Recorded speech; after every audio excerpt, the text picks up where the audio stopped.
Kamala Harris's bruising loss has got some Democrats wondering if it's time to give up on wokeness. New York Democrat Richie Torres is telling his party, quote, Donald Trump has no greater friend than the far left, which has managed to alienate historic numbers of Latinos, blacks, Asians, and Jews from the Democratic Party with absurdities like defund the police or from the river to the sea or Latinx.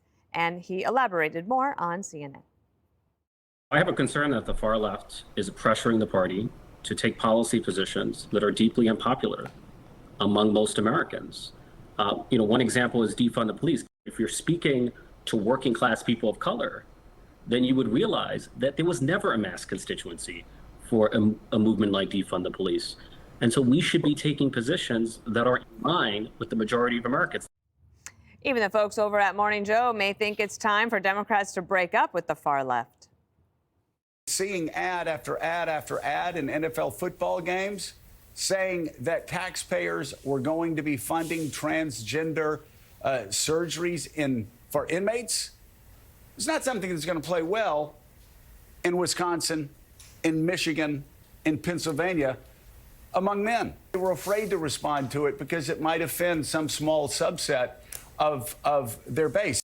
You know who's been missing from all this conversation, Harold? Where's Ron Klain, the former chief of staff to Joe Biden? Because he was one of the people who really catered to the far left early on Green New Deal stuff, on all of these things, because he wanted their votes for some of the legislation. And now he's nowhere to be found. Yeah, I listened to my friend Joe Scarborough. I think he's right. I think that Bernie Sanders said some things early that I don't necessarily agree with. Senator Sanders said that Democrats should not be surprised that working class people have abandoned them. And he went down a list and enumerated some of the things that he believes in, and he's entitled to those beliefs. But I have a counter argument. I think working class people are capitalist. Working class people don't want to be overtaxed. Working class people don't want to be lorded over and dictated to by rich people, big corporations, or politicians who are sanctimonious. And if we're going to find our way back to that group, I was in Virginia this morning near Hot Springs, Virginia, coming back to the airport in Charlottesville and was driving. The number of Trump van signs I saw in these neighborhoods that 25, 30 years ago would have had Democratic yard signs. It just reminded me of the real answer over the last several years to this political education that Democrats and even Republicans, whose party has been changed and transformed over the last several years, the political education's name is Donald Trump. And I'm not a supporter of Donald Trump, but I'm just trying to understand politics here. And I would caution my party, stop telling Democrats in the country that democracy is dead. Mm-hmm. Stop telling people that he's Hitler and that we somehow or another going to find our way off a deep, deep cliff. We are the United States of America. And as a political party, if we want back in, we can't get ourselves back in by trying to ice ourselves and shut ourselves out. Working class Americans found a voice this election. It's not indefinite or infinite that this voice of Donald Trump's will be there, or for that matter, what he's espousing. But right now it is. And for us to learn from it, we have to learn from it and not get so constipated in the head and diarrhea with the mouth about how bad he is and how bad this moment is. Let's do a little introspection here and figure out what we can do to help working class capitalists capitalize on being Americans again. And take your probiotics, too. All right. Hey, Judge, one of the things that they did is they were just so hyper-focused on wealthier liberal issues like student loan debt forgiveness that really made this working class mad. And it made you mad, too. Oh, yeah. It's all of us, Let's make the working man who made a decision not to go to college or is still paying for his F-150, let's make him pay for the loans of people who are lawyers and doctors. Yeah. Look, the Democrats did this to themselves. And, Richie Torres is so right in taking them down. Bernie Sanders is right.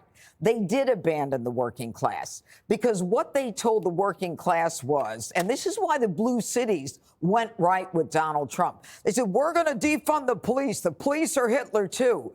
And then all of a sudden, the blue cities are inundated with crime. Nobody has the ability to protect the minority community. And it was the left that said, hey, let's open the borders. And then the people living in the inner cities were suffering. Their kids were taken out of school so that the immigrants could be in the schools or be in the playgrounds. It was the Democrats who said to young girls in America, forget your dreams. We're going to put men in women's sports. And you know what I asked my producer and I, Roman, we were sitting there trying to figure out, why would the Democrat Party do this to young girls? And it was like 1.1% of the population is transgender. And of that number, less than 100 are in the NCAA. And yet what they wanted to do was destroy every young girl's dreams, because we got to champion the transgenders. Well, let them have their own game in their own lane. So when you take the side of people who need the government, and my final example, kids who went to college. The youth vote was with Donald Trump. You know why? Because their parents work hard to put them in school, and they believe in America. And they didn't want to hear that they were oppressors or, white supremacists, or that they were colonizers. They wanted to raise the American flag. The Democrat Party created it, and they deserve it. And they put so much more effort into talking about the electric vehicle tax credit than like the child tax credit. And now you see them basically having to scramble in California to try to deal with an energy crisis. Yeah, well, Janine's right. I think they panicked after Floyd. And when Democrats get nervous, they just start appeasing. They just start giving people things. They're like, OK, you guys are upset. Here's billions of dollars to BLM. What else you want? DEI jobs. Here's some jobs. Oh, you guys hate police? Yeah, we hate police, too. And they started kneeling. They literally submitted to the far left. And then it bubbled up to corporate America, bubbled up to sports, and it took over the country. And Asians were like, wait a second, we kind of like merit. And the Hispanics were like, what's Latinx? And all the working class white guys were like, we just want to wear a sombrero on Halloween. Can you guys leave us alone with the pronouns?